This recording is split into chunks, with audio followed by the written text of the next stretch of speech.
और ये इंडोनेशिया की सैन्य अकादमी का ड्रम जेड्रंग सुलिंग काका लोकानांता इस वक्त वहां पर दिखाई दे रहा है। इंडोनेशिया का जो हम कह रहे थे सैन्य दस्ता आने वाला है, ये इंडोनेशिया की जो मिलिट्री अकेडमी है उसका जेड्रंग सुलिंग काका लोकानांता का 190 सदस्यीय बैंड है। आइए जरा सुनते हैं कैसे बजा रहे हैं।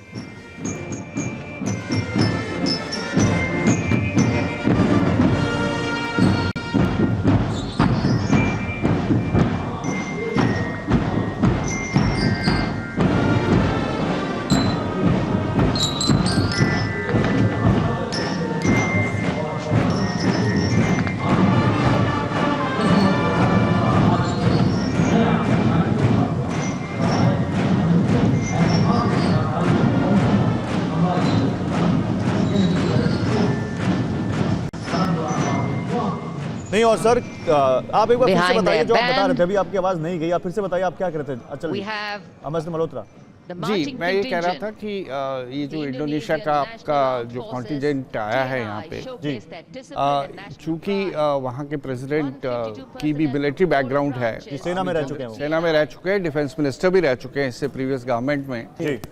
तो वो ऐसा रिपोर्ट्स है कि उन्होंने खुद पर्सनली सुपरवाइज किया था जब इसकी रिहर्सल कर रहा था ये बैंड जकार्ता में, और उन्होंने खुल के ये कहा भी है कि वो बहुत उन्हें इस चीज़ का बहुत गर्व है कि इंडोनेशिया के इस कॉन्टिजेंट को मौका मिला है पहली बार कहीं विदेशी धरती पे जाके परफॉर्म करने का या पार्टिसिपेट करने का।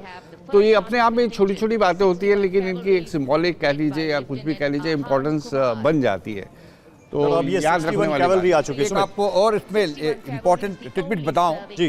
तो सुकार्नो साहब जब फंस गए थे पहले इंडोनेशिया में, जो राज था वो डच की वो कॉलोनी थी, तो सुकार्नो साहब 48 या 49 फंस गए थे अपने घर के ऊपर में, तो बिजू पटनायक को भेजा था अपने प्राइम मिनिस्टर ने, और वो हवाई जहाज से उनको खींच के उठा के ले गया है। सर उनके साथ उनकी वाइफ भी मौजूद थी, उस मिशन के अंदर उनकी वाइफ भी उनके साथ मौजूद थी। तो ये एक बहुत ही छोटी सी घटना है, लेकिन इसका बहुत तगड़ा महत्व है, नहीं तो वो फंस गए होते। हिस्ट्री शायद कहीं और तरीके से लिखी गई। और बिजू पटनायक ने, मुझे याद है कश्मीर वाला जो ऑपरेशन चलाया था उनमें भी उनका बहुत महत्वपूर्ण योगदान था। वो वॉलंटियर किए थे, और कलिंगा एयरलाइन हुआ करती थी, प्राइवेट एयरलाइन। उसने कहा कि मेरी एयरलाइंस मुफ्त में, वो पैसे की बात अलग थी, ट्रूप्स को ट्रांसपोर्ट करेगी, रसद को ले जाएगी।